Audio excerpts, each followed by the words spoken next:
commençons par ce sommet social de leader. Il y a une grande bataille sémantique, vous le savez, autour du mot de rigueur.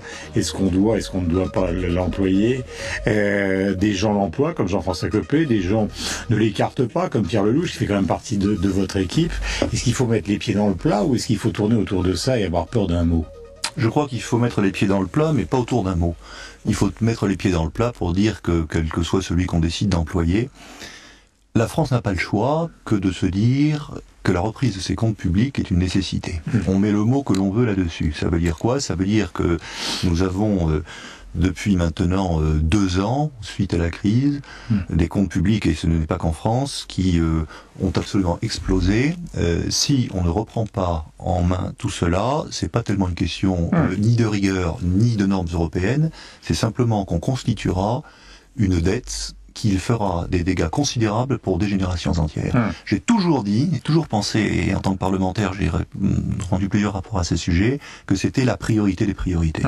On est au cœur du sujet, c'est une priorité. Mais pourquoi on a peur du mot, alors? C'est le traumatisme français, Raymond Barre, le tournant de la rigueur, Pierre Mauroy, enfin c'est les précédents. Je pense que les précédents doivent jouer. Je pense aussi qu'on est arrivé dans une situation, on le voit bien sur les marchés, où le moindre mot, la moindre mesure, pour peu qu'on centralise le débat dessus, peut avoir des effets qui sont des effets absolument considérables. Donc, si on passe notre temps à parler du mot, on ne parle plus de ce qu'il y a derrière le mot. Moi, je m'intéresse à ce qu'il y a derrière le mot. Et ce qu'il y a derrière le mot, c'est une nécessité, celle de reprendre en main nos comptes publics. Nous avons des déficits qui, aujourd'hui, ne sont pas compatibles avec la viabilité de notre système social et économique. Alors justement, qu'est-ce qui est sorti concrètement du sommet social qui a eu lieu hier à l'Élysée? Il y avait quand même le président, 7 ministres, les syndicats, le patronat, tout le monde est réfléchi à ce que pourrait être la réforme de retraite.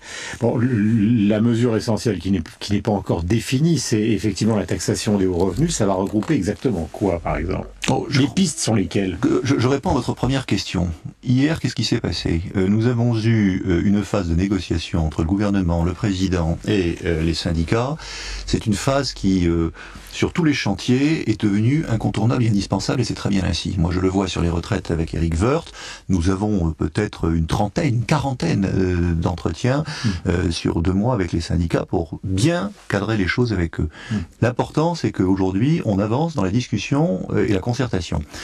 En second lieu, ce qui est important de retenir, me semble-t-il, c'est le fait que nous sommes actuellement dans une nouvelle phase de l'action économique et sociale du gouvernement. Pourquoi? Il y a 2 ans, la crise étant ce qu'elle était, il fallait réagir et prendre des mesures qui soient appropriées au contexte de crise. Nous ne sommes plus aujourd'hui dans le même contexte. La crise est vraisemblablement, je suis toujours prudent, derrière nous. Nous avons maintenant besoin de nous axer sur une autre priorité. Il s'agit non pas d'avoir un effondrement de croissance, il s'agit d'avoir une reprise en compte de nos finances publiques. C'est pour ça que hier, il y a eu toute une série de mesures qui ont été confortées. C'est toutes les mesures qui favorisent l'emploi et des mesures qui sont des mesures qui marchent plutôt pas trop mal. On a une stabilisation dans la période récente de la situation de l'emploi. Et puis il y a un retour sur les mesures qui étaient faites qui a été prise il y a de cela quelques mois pour conforter la croissance et notamment la consommation. On n'est plus dans le cœur de la crise. Ce sont lesquelles? On revient sur ces mesures. Voilà, on revient sur cette mesure. C'est quoi? C'est l'exonération de... Oui. On arrête l'exonération de charges pour les tout petites entreprises de moins de 10 salariés? Ce sont des mesures qui, en réalité, avaient comme objectif précis de pouvoir aider la consommation. Celle-ci en est une, de pouvoir faire en sorte qu'il y ait un soutien à la croissance.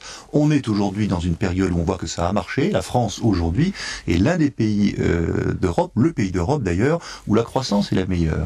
Et on est même nettement au-dessus de nos partenaires. Et quand on voit les effets de la crise chez nous, ils sont nettement moindres que ce qu'ils ont été chez nos partenaires. Mais je reviens à la question, Georges Letronc, que je posais tout à l'heure concernant le dossier particulier des retraites. On voit bien les pistes qui sont passées de 60 à 61 ou 62 ans, les autres pistes, l'allongement des durées de cotisation, mais il y a cette grande question qui est la taxation des hauts revenus. Est-ce que cette fois-ci, on est sur une direction affirmée? Alors, on est On est sur une direction affirmée, on dit les choses dans le bon ordre. Pourquoi dans le bon ordre? D'abord parce que le débat sur les retraites, c'est pas un débat économique, c'est pas un débat financier, c'est même pas un débat social, c'est un débat de société. Il faut un peu de cohérence dans ce que nous disons tous. Nous sommes dans un système qui est un système intergénérationnel, par répartition. Ça veut dire que, de facto, ça fonctionne comme ça. Si on prend pas des mesures, on sait que le système ne tiendra plus. 2 types de mesures, évidemment. Il y a soit des mesures qui sont liées à l'âge, et dans un système par répartition, il me semble que ce sont des mesures qu'on ne peut pas mettre de côté, soit des mesures de revenus. Les mesures de revenus, Elle correspond à un objectif du gouvernement. Là, je sais que les syndicats n'en veulent pas. Oui, mais ça, la discussion avec eux est actuellement. Je crois, vous dites on négocie avec eux, mais ils n'en veulent pas de toute façon. Oui, mais pour ils n'en négocier. veulent pas au début, ils n'en veulent pas pendant, ils n'en voudront pas après tout. Oui, mais l'intérêt de la négociation, c'est que chacun écoute l'autre. On peut arriver quand on est syndicat dans une négociation, c'est ce qu'ils font d'ailleurs, en disant voilà ce pourquoi nous sommes d'accord, voilà ce contre quoi nous érigeons. Et puis le gouvernement donne des arguments, il les écoute, il les entend. Dans un système par répartition, on ne peut pas faire abstraction de l'âge. Cela dit, les syndicats, pour répondre très précisément à votre question, sont très soucieux qu'il y ait également des mesures de justice sociale, d'équité, voilà. C'est ça. D'où la taxation des hauts revenus. D'où la taxation des hauts revenus. Et j'y reviens. Et on taxe qui et comment et quoi? Les hauts revenus, c'est très quoi, simple. les stock options, les assurances vie Les stock options, parlons-en si vous voulez. Les stock options, c'est devenu en quelque sorte le centre d'un débat symbolique. Ouais. Si vous prenez la totalité de l'assiette des stock options, ça fait 2 milliards d'euros. Si vous les taxez à 100%, vous touchez 2 milliards d'euros. Si vous touchez 2 milliards d'euros, vous touchez 6% du déficit de 2010. Donc, il faut des mesures qui soient des mesures qui passent pour des mesures équitables, qui d'ailleurs au demeurant doivent l'être. Et symboliques. Il ne faut pas penser une seconde que ces mesures sont des mesures suffisantes. Et c'est la raison pour laquelle le président a insisté et a insisté à cet égard plusieurs fois pour dire que personne ne doit considérer que dans des mesures pour sauver le système des retraites, il peut être mis à part.